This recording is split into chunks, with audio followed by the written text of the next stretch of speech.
ከውጪ ተልኮ የወሰዱት ኃይሎች በመመከትና በመደምሰስ መስመሩን ከፈንጂና ከደፈጣ በማጽዳት ከ15000 በላይ የታጠቀ የተቀጠረ የውስጥ ባንዳ በመደምሰስ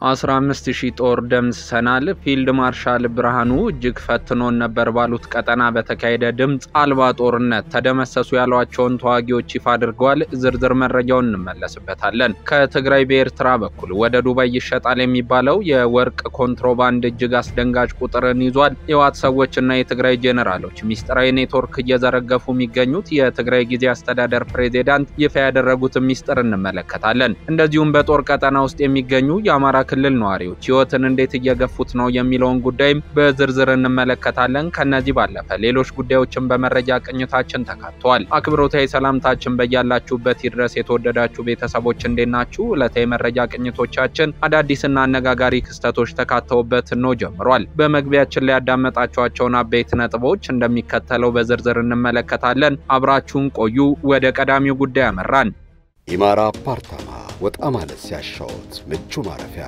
ቢያከራዩት ረብጣ ገንዘብ የሚያፍሱበት ለኑሮ እጅግ እንዲስማማ ተደርጎ በቱሪስት መናኸሪያዋ ናይሮቢ ኬንያ በኢትዮጵያውያን ባለሀብቶች የሚገነባ ለሁሉም የከተማዋ መዳረሻዎች እጅግ የቀረበ ያለምንም ወለድ በ4 ዓመት ክፍያ እንደ ምርጫው ከ2 እስከ 4 መኝታ ያላቸው መደበኛ ቤቶችን ይረከባሉ ባለ 2 ሳሎን ቅንጡ መኖሪያዎችም አሉ ሰፊ የመኪና ማቆሚያ ጂምናዚየምና መዋኛ ለወንዶችና ለሴቶች ለየብቻ የልጆች መጫወቻ የአምልኮ ስፍራና መካከለኛ የገበያ አዳራሽ ተካተዋል ለመረጃ በ254 792 220 015 ወይም በ254 114 478 864 ይደውሉ ኢማራ ሌክዠሪ ሆምስ ሊሚትድ ኬንያ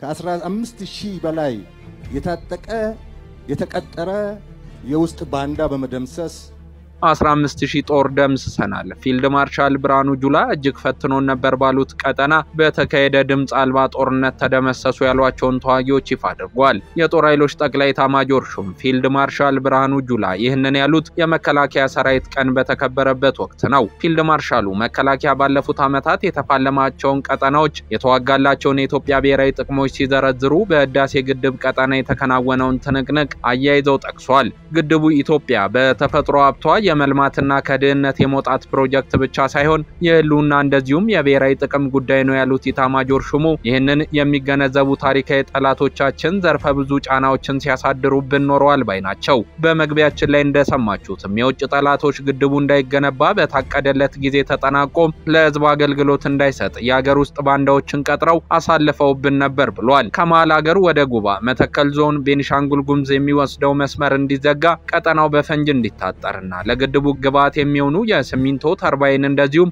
ሌሎች ቁሳቁሶች እንዳይደርሱ በየመንገዱ የደፈጣ ጥቃት ሲከፍቱ የነበሩ ታጣቂዎችንም ስንፋለም ቆይተናል ብለዋል መከላከያ በረጅሙ ቀጠና የተሰገሰጉ የተልኮ ፈጻሚ ኃይሎችን እየተዋጋ የተቀበሩ ፈንጆችን እያጸዳ ለአመታት ሲፋለም እንደቆየም በመጥቀስ በተደረገው ተደጋጋሚ ኦፕሬሽንም 15000 የሚጠጋ ኃይል ደምስሰናል ሲሉ ነው የገለጹት አክሎም የደን ምንጠራው ስራ እንዲከናወን አግዘናል በጸጥታ ምክንያት መስራት ያልቻለውን መንገድ መከላከያ አቅም በመገንባትና ከፍተ በማድረግ የግድቡ ሙያተኞችና ሰራተኞችን ደህንነት ጠብቀናል ብለዋል ከዚህ ውጭም በብዙ ሰራተኞች ማል ጠላቶች የሚቀሰቅሱበት አመጽ በማረጋጋትና በሰላማዊ እንደዚሁም በተረጋጋ መንፈስ በመፍታት ግድቡ ዛሬ ለፍሬ እንዲበቃ አድርገናል ያሉት ፊልድ ማርሻል ብርሃኑ እነዚህ ታጣቂዎችና ማናቸው የሀገር ውስጥ ወይንስ የባህር ማዶ ቅጥረኛ ወታደሮች ስማቸው ስማን ይሰኛል አዛዡ ተልኮ የሰጣቸው ኃይልስ ማን ነው የሚለውን ጉዳይ ግን በግልጽ ከመናገር ተቆጥበዋል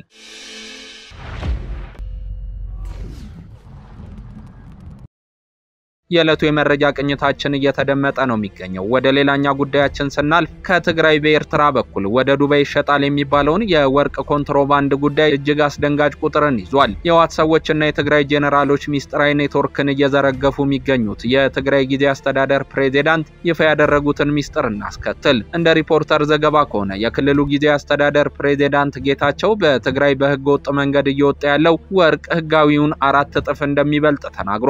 የትግራይ ክልል ጊዜያዊ አስተዳደር ፕሬዝዳንት አቶ ጌታቸው ረዳ በ2017 በጀት ዓመት የመጀመሪያ ሩብ ዓመት በህጋዊ መንገድ ለብሔራዊ ባንክ ከተሸጠው 17 ቢሊዮን ብር የሚያወጣ ወርቅ ይልቅ በህገወጥ መንገድ እየወጣ ያለው ወርቅ መጠን በ3 ወይም በ4 እጥፍ እንደሚበልጥ መናገራቸውን ተረድተናል። ባለፈው ሳምንት ከተለያዩ የትግራይ ክልል ማህበረሰብ ክፍሎች ጋር ባደረጓቸው ውይይቶች በተደጋጋሚ በክልሉ ስለሚካሄዱ የወርቅ ግብይቶች የተናገሩት ፕሬዝዳንቱ ምንም እንኳን የኢትዮጵያ ንግድ ባንክ በሽረ እንዳስላሴ ቅርንጫፉ በ3 ወራት ውስጥ 17 ቢሊዮን ብር በላይ ክፍያ በመፈጸም ከገዛው 13.4 ኩንታል ወርቅ የክልሉ አስተዳደር ምንም አይነት ገቢ እንዳላገኘ ገልጿል። የኮንትሮባንድ ወርቅ ግብይት የደረሰበትን የከፋ ደረጃ ማጽኖት ሰጥተው አስረድቷል። አቶ ጌታቸው የህገወጥ ወርቅ ማውጣትና ግብይት ያለበትን ሁኔታን በተመለከተ እየሆነ ያለው ነገር በፖለቲካ አመራሩ ጭምር ከሽፍትነት ለመውጣት ፍላጎት የሌላቸው ሰዎች እንዳሉ የሚያሳይ ነው። ጉዳዩ በባለሙያዎች አስጠንተናል። በጣም ነው የሚገርመው። ዘረፋ ብቻ እንዳይመስላችሁ።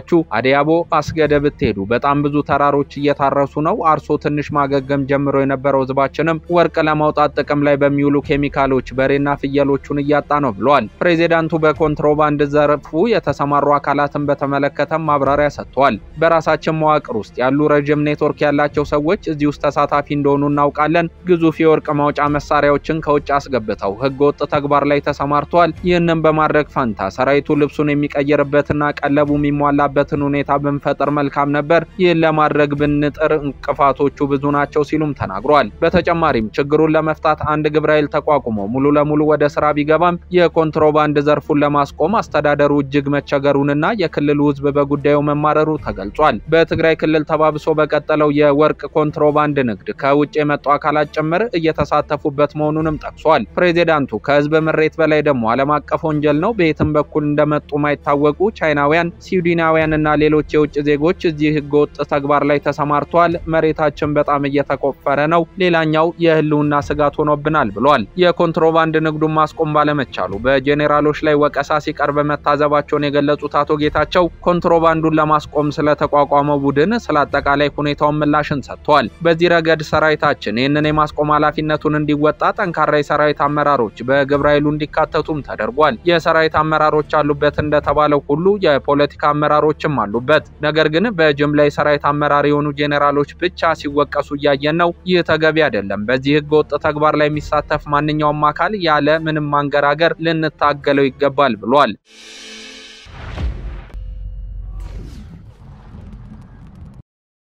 የዕለቱ የመረጃ ቅኝታችን ቀጥሏል። ወደ ሌላኛው ጉዳያችን ስናልፍ በጦርነት ቀጠና ውስጥ የሚገኙት የአማራ ክልል ነዋሪዎች ህይወትን እንዴት እየገፉት ነው የሚለውን ጉዳይ እናስከትል። በአማራ ክልል እየተካሄደ ባለው ጦርነት ቀጠና ያሉ ነዋሪዎች ሰቆቃ አሁንም እንደቀጠለ ነው። የፌዴራል መንግስት የክልሉ ልዩ ኃይሎች አደራጃለሁ በሚል ውሳኔ ካሳለፈበት ሚያዝያ 2015 ጀምሮ በአማራ ክልል በመንግስት የጸጥታ ኃይሎችና በፋኖ ታጣቂዎች መካከል ጦርነት ከተቀሰቀሰ 2 ዓመታት ሊደፍን ጥቂት ቀርቶታል። በክልሉ ተጥሎ የነበረው የአስቸኳይ ጊዜ አዋጅ ከ10 ወራት በኋላ ያልተራዘመ ቢሆንም አሁንም በሁሉም የክልሉ አካባቢዎች ጦርነቶች እየተካሄዱ ናቸው። ከሁለት ሳምንት በፊት የሀገር መከላከያ ሰራዊትና የክልሉ ኮሙኒኬሽን ከፍተኛ አመራሮች በክልሉ ህግ የማስከበር እርምጃው ተጠናክሮ ይቀጥላል ሲሉ መግለጫም ሰጥተው ነበር። ይህን ተከትሎ የአቡዳቢው ሚዲያ ካምፓኒ ንብረት የሆነው አላይን አማርኛ በክልሉ ዋና ዋና ከተሞችና ዙሪያ ባሉ አካባቢዎች እየተካሄዱ ባሉ ከባድ ውጊያዎች ንጹሃን ምን ያህል ከጥቃት ተጠብቀዋል ሲል ነዋሪዎችን አነጋግሬያለሁ ሲል ምስክርነቶችን አሰባስቧል። ለደህንነታቸው በመስጋት ስማቸው እንዳይጠቀስ የፈለጉ የላሊበላ ከተማ ነዋሪ እንደገለጹት ከሆነ ከተማውን ጨምሮ በዙሪያው ባሉ ቦታዎች እየተካሄደ ያለው ነገር የቀድሞውን አስተዳደር የሚያስናፍቅ ነው ብለዋል። ሰው በሰላም አድሮ በሰላም መገናኘት ብርቅ የሆነበት ወቅት ነው። የኑሮ ውድነቱ ያንቀሳቀስም ህዝብ ስነ ልቦናው ላሽቋል። ጭንቀትና ተስፋ መቁረጥ ውስጥ ነው። መቼ ነው ደና ቀን የሚመጣው እያልን ጭንቀት ላይ ነን። ፋኖም ሆነ መከላከያ እየተዋጉ ያሉት ዓላማ ይዘው ይዘው ነው ቢሉም ለህዝብ አለማሰባቸው ያሳዝናል ሲሉ መናገራቸውን ዘገባው አትቷል። በርካታ የከተማዋ ነዋሪዎች እየታሰሩና ወደ ሌሎች ከተሞች በአውቶቡስ እየተወሰዱ ነው የሚሉት እኛ አስተያየት ሰጪ በየጊዜው ውጊያ በመቀስቀሱ ምክንያት ህፃናት የተኩስ ድምጽ ሲሰሙ ያለቅሳሉ፣ ይጨነቃሉ፣ መተኛትም አልቻሉም ብሏል። ላሊበላ ከተማ ውስጥ ያሉ ትምህርት ቤቶች የተወሰኑ ተማሪዎችን ተቀብለው እያስተማሩ ቢሆንም ከከተማው 5 ኪሎ ሜትር ርቀት ላይ ያሉ ትምህርት ቤቶች ግን እንደተዘጉ መሆናቸውን አስተያየት ሰጪዎች እንደነገሩት አላይን አትቷል። አንድ ማህበረሰብ አልተከበርኩም በማንነቴ እየተገደልኩ ነው በሚል ትጥቅ አንስቶ ወደ ውጊያ የገባ አካልን ማቃለልና ጥያቄውን ማሳነስ ተገቢ አይደለም ያሉት አስተያየት ሰጪው የአንድ ቤተሰብ አባላት አንድ ልዩ ኃይልና ፋኖ ሌላኛው የሀገር መከላከያ አባሉ ነው እየተዋጋ ነው ያለው የሚሻለው የህዝብን ጥያቄ በወጉ ማዳመጥና ምን ይሻላል ማለቱ ነበር።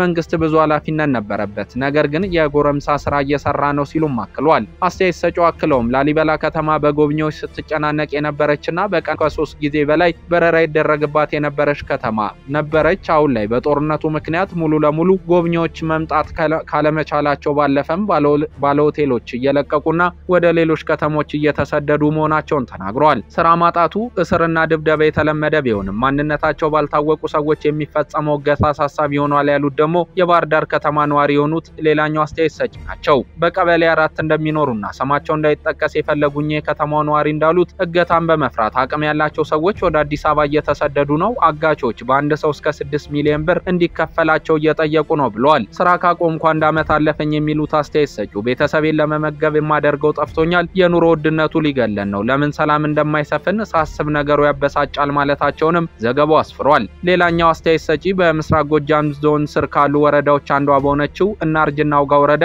በደብረ ወርቅ ከተማ ይኖራሉ። እንደ አስተያየት ሰጪው ከሆነ ከሰሞኑ ፈለገ ብርሃን፣ ገደብና ዲማ በተሰኙ ቦታዎች ላይ በመንግስት የጸጥታ ኃይሎችና ፋኖ መካከል በተደረጉ ከባድ ውጊያዎች አርሶ አደሮችን ጨምሮ ንጹሃን እንደተገደሉ ለዜና ምንጩ ተናግሯል። በወረዳው ዋና ከተማ ደብረ ወርቅ ካሉ የመንግስት ተቋማት መካከል ከጤና ውጭ ያሉ ተቋማት ስራ እየሰሩ እንዳልሆነ የተናገሩት አስተያየት ሰጪው አልፎ አልፎ የፖለቲካ አመራሮች ቢሮ እንደሚገቡና እነሱ ወደ ቢሮ በገቡበት ወቅት ከስራ የቀረ የመንግስት ሰራተኛ የወር ደመወዙን እንደሚያጣም አክሏል። የመንግስት የጸጥታ ኃይሎች የጦር መሳሪያ የተመዘገበውንም ሆነ ያልተመዘገበውን በግፍ ከህዝቡ እያስወረዱ ነው የሚሉት ሌላኛው አስተያየት ሰጪ ደግሞ ማንኛውም ሰው መሳሪያን አምጣ ተብሎ ካልሰጠ ለክላሽ 175,000 ብር ለቃታ መሳሪያ ደግሞ 90,000 ብር ያስከፍላሉ ይላል። ተገደለ ለምትከፍለው ገንዘብ ደረሰኝ ከጠየቅ ደግሞ ድብደባውና ስሩ በዛው ልክ ይከፋል። ቂም ያለበት ሰው ቀጠቆመበት እያዛለ አለው የተባልከው መሳሪያ ሁሉ ዋጋ ክፈል ይሉሃል ሲሉም መናገሩን በዘገባው ሰፍሯል። አስተያየት ሰጪው አክለውም በህይወት መኖር ከባድ ነው፣ የአብዛኛው ሰው ፍላጎት ይሄ ነው፣ ሌላ ቅንጦት ነው። ማንኛውም ሰው ቀን ሌሊትም ቤት ውስጥ ነው። ከዛሬ ነገ የሆነ ሰው ጠቆመብን፣ በተባራሪ ጥይት ተመታን፣ ታፈስም ብለን በሰቆቃ ነው የምንኖረው ብሏል። ከመስቀል በዓል በኋላ ጀምሮ የመንግስት የጸጥታ ኃይሎች ንግዳቸው በሰላም ሲሰሩ የነበሩና የቀን ሰራተኞችን ሳይቀር ፋኖን ትረዳላችሁ እያሉ በጅምላ እያሰሩ ነው ያሉት ደግሞ የሸዋሮቢት ከተማ ነዋሪ የሆኑ ሌላኛው አስተያየት ሰጪዎች ናቸው። የኢትዮጵያ ሰብአዊ መብት ኮሚሽን ከሰሞኑ ባወጣቸው ተከታታይ ሪፖርቶችም በአማራ ክልል ንጹሃን ከጥቃት እየተጠበቁ እንዳልሆነና ሙራን ጨምሮ ሰዎች በጅምላ እየታሰሩ እንደሆነ ገልጿል። የአማራ ክልል ዳኞች ማህበር በበኩሉ በክልሉ አስከፊ የሚባል የዳኞች እስር ተባብሶ መቀጠሉን ገልጿል። ከታሰሩት ውስጥ 4 ዳኞች ከስር መለቀቃቸውን የተናገረው ማህበሩ ቀሪና በስር ላይ ያሉ ዳኞች እንዲለቀቁም ነው ጥሪ ያቀረበው። የኢትዮጵያ ሰብአዊ መብቶች ጉባኤ በበኩሉ በአማራ ክልል በቀጠለው ውጊያ የጦር ጄቶችና ከባድ መሳሪያዎች የተቀላቀሉበት መሆኑን ገልጾ የፌደራል መንግስት በአማራ ክልል ያለውን የትጥቅ ግጭት በሰላም የሚፈታበትን ሁኔታ በማመቻቸት በክልሉ እየተፈጠሩ ያሉትን ዘርፈ ብዙ የሰብአዊ መብት ጥሰቶች እንዲያስቆም ጠይቀው ነበር። ኢሰመጉ ባሳለፍነው አርብ ይፋ ባደረገው ሪፖርቱ መከላከያ እንደ አዲስ የተጠናከረ ኦፕሬሽን ማካሄድ መጀመሩን ተከትሎ በሁለት ወር ገደማ ከ6 ያላነሱ የድሮን ጥቃቶች መፈጸማቸውን ገልጿል። አክሎም የአማራ ክልል መንግስት በክልሉ እየተፈጸሙ ያሉ ዘርፈ ብዙ የሰብአዊ መብት ጥሰቶችን በማህበረሰቡ ላይ ከፍተኛ የሆነ አካላዊ፣ ስነልቦናዊና ኢኮኖሚያዊ ቀውስ እያስከተለ በመሆኑ በቂ ትኩረት በመስጠት ማህበረሰቡ ሰላሙ ተጠብቆለት እንዲኖር በማስቻል ኃላፊነቱን እንዲወጣ የጠየቀ ሲሆን የመንግስት የጸጥታ ኃይሎችም ይህንኑ በአካባቢው የሚንቀሳቀሱ ታጣቂ ኃይሎች የክልሉ ህጻናትና ወጣቶች ትምህርታቸውን መማር እንዲችሉ ትምህርትን ሊያስተጓጉሉ ከሚችሉ ሁኔታዎች እንዲታቀቡ ሲልም ጥሪን ማቅረቡ ይታወሳል። ውድ አድማጭ ተመልካቾቻችን የዕለቱ የመረጃ ቅኝታችን አበቃ። በያላችሁበት ሰናይ ጊዜ ተመኘን።